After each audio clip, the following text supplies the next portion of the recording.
Le travail des archéologues et de tous les scientifiques qui s'occupent de l'étude de ce qui subsiste d'une civilisation ancienne, telle que la civilisation grecque antique, ne se limite pas aux fouilles. Dans les cas des monuments architecturaux, en particulier la conservation, la consolidation, mais également la restitution ou la restauration des monuments anciens sont tout aussi importantes, avec pour but la protection des monuments eux-mêmes, mais aussi la lisibilité de leur caractère par le visiteur contemporain.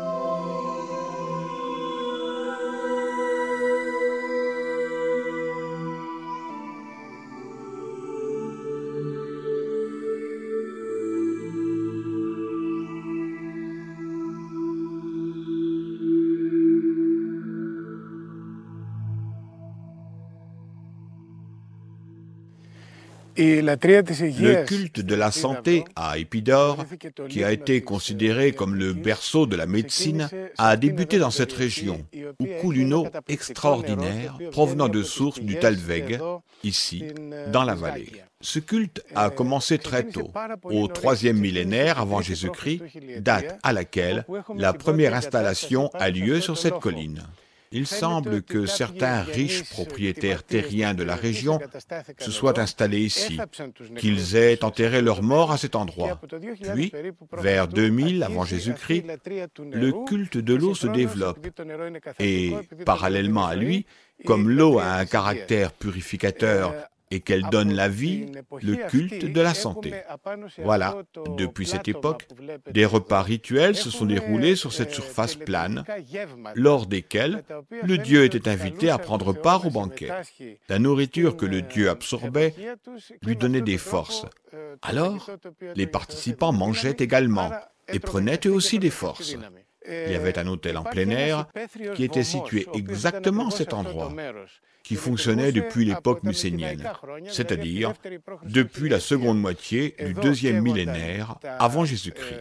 Ici, on brûlait des victimes, sacrifiées à la divinité. Certaines parties de ces animaux étaient laissées sur le foyer pour le dieu, et d'autres parties étaient mangées par les fidèles lors de ces repas en commun, comme on l'a dit. Le temple d'Asclépios, qui a été construit au IVe siècle avant Jésus-Christ, n'est malheureusement pas bien conservé. Ce sont ces pauvres restes qui ont été protégés par un abri, tandis que l'autel, au contraire, qui est d'un type monumental rare, comme vous le voyez, avec une grande table sur laquelle le sacrifice était exécuté, est mieux conservé et a été restauré par la commission de conservation des monuments d'Épidore. Cet autel était celui d'Apollon. Et oui, Apollon, c'est le père d'Asclépios, comme chacun sait. Ce culte a ensuite été transféré vers le bas et l'Asclépion s'est constitué. Bien sûr, ce sanctuaire-ci s'est maintenu en même temps que l'autre et a continué à être fréquenté. Il faut savoir que les anciens n'ont jamais parlé de sanctuaire d'Asclépios, mais de sanctuaire d'Apollon et d'Asclépios. Par conséquent, les prêtres des deux sanctuaires logeaient ici, dans ce complexe que vous voyez en face, et que l'on appelle Skana ou Skéné, qui signifie cabane ou tente, sans doute parce qu'à l'origine, c'était quelque chose de provisoire. Mais au IIIe siècle avant Jésus-Christ, puis à l'époque romaine, le bâtiment a reçu l'apparence dont vous voyez les restes là.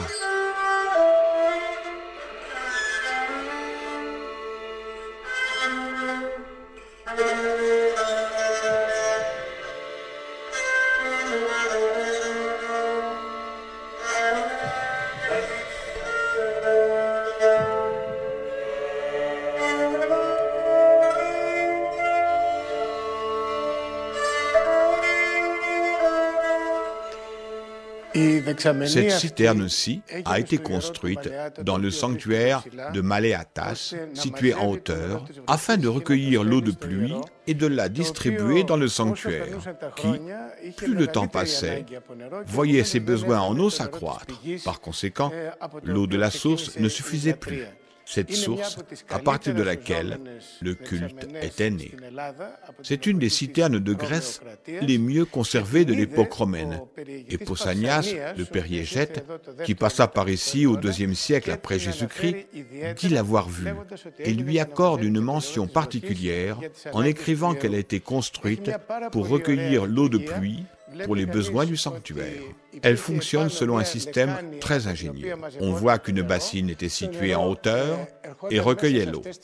L'eau passait par ces entonnoirs, qu'on peut voir sur la toiture, et elle était dirigée vers des espaces spécialement conçus, situés plus bas, afin de ne pas endommager le sol.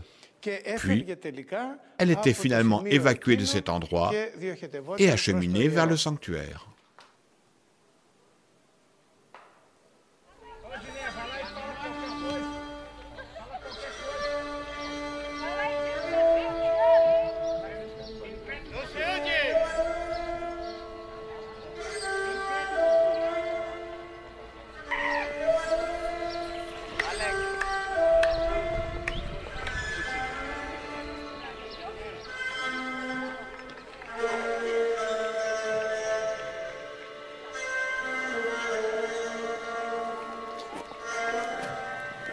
Le théâtre d'Épidore est réellement l'un des mieux conservés de l'Antiquité. C'est vrai qu'il avait lui aussi besoin de quelques restaurations. La première phase d'Anastylose a été réalisée par son fouilleur au début du XXe siècle, Panaïs Kavadias.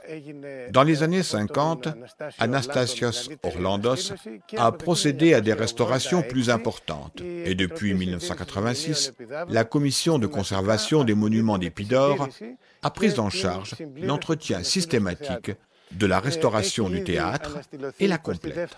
La 22e Kerkida, ou secteur de la partie supérieure du théâtre, a déjà été restaurée, tout comme le portail sud de l'entrée du théâtre. Et puis, les bancs ont également été restaurés, là où c'était possible. En ce moment, un programme est en cours qui vise principalement à résoudre le problème des eaux qui dévalent des hauteurs et sont le plus redoutable ennemi du théâtre, parce qu'elles provoquent l'érosion du sol et des éboulements. On a déjà restauré les 2 vieilles conduites qui reçoivent les eaux qui ruissellent dans l'orchestra, et en ce moment, on réhabilite le système de protection que les anciens avaient imaginé au-dessus de la partie supérieure du théâtre, à savoir un mur qui retenait les eaux et les dispersait autour du théâtre. Regardez, vous pouvez voir les travaux en cours.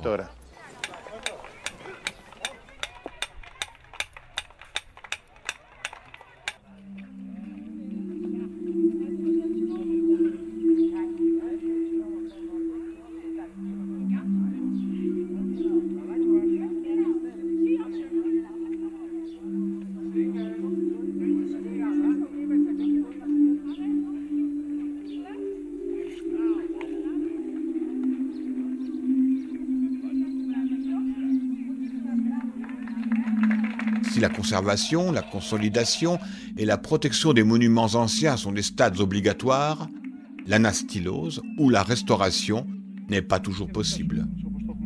Il faut être certain des matériaux qui ont été employés dans la construction d'un édifice, de son plan, de son agencement, de l'articulation de ses parties et de son apparence.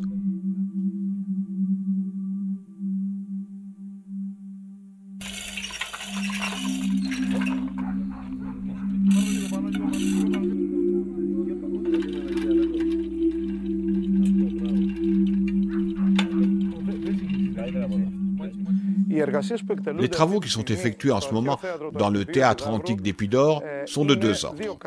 Les premiers visent à disperser les eaux de pluie autour du théâtre afin qu'elles ne pèsent pas contre lui et qu'elles ne provoquent pas l'érosion du sol au niveau des fondations et, en conséquence, des dommages ultérieurs. Les seconds visent à alléger la dernière rangée de bancs, principalement, qui présentent des glissements et des affaissements sérieux. Bon, parallèlement, ou plutôt, en même temps, les fragments de bancs sont recollés, selon la technique de recollement de tous les éléments antiques, qui ont été définis comme tels. On les arme de baguettes de titane, comme celle-ci, et on les joint avec un ciment de composition particulière.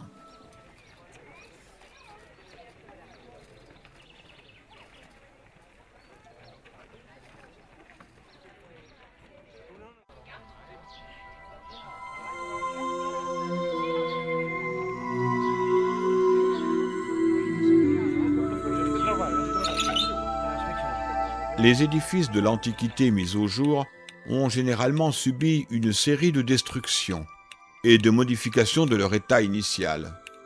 Beaucoup de leurs parties originales ont été déplacées de leur emplacement initial, beaucoup d'entre elles ont été réemployées dans d'autres constructions, antiques ou postérieures, d'autres ont été entièrement détruites et perdues, tandis que d'autres, encore, ont subi des dommages plus ou moins importants.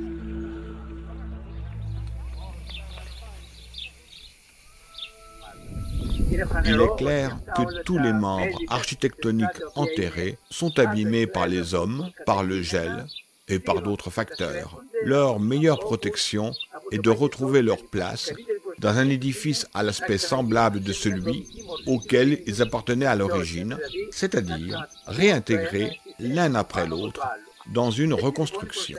Alors, la protection optimale est notre premier but. Évidemment, l'aspect pédagogique vient tout de suite après, c'est-à-dire qu'on veut montrer et faire comprendre aux gens qui ne sont pas spécialistes, qui ne connaissent pas grand-chose à l'archéologie, comment était exactement ce sanctuaire ou toute autre chose en Grèce antique, grâce aux anastylos, aux reconstructions.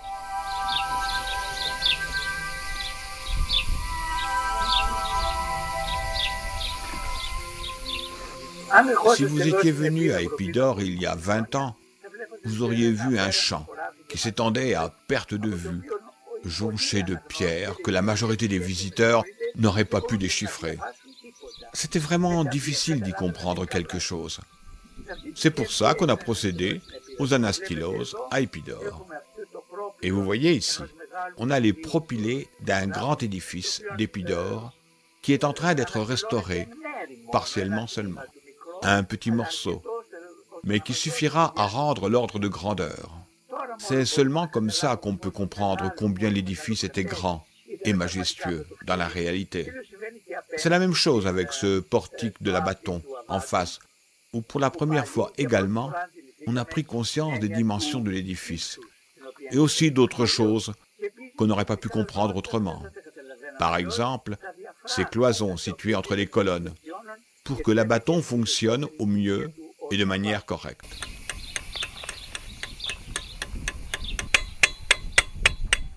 En 1964, une charte a été signée à Venise, la Charte internationale sur la conservation et la restauration des monuments et des sites, composée de 16 articles de base qui doivent régir les travaux de restitution-restauration des monuments et qui sont aujourd'hui observés dans toutes les interventions qui ont lieu.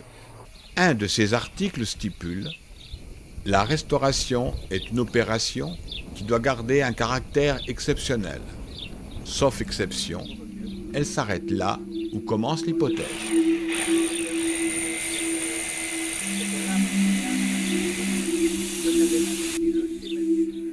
À Épidore, comme dans beaucoup d'autres endroits en Grèce, la pierre est le matériau de base de construction.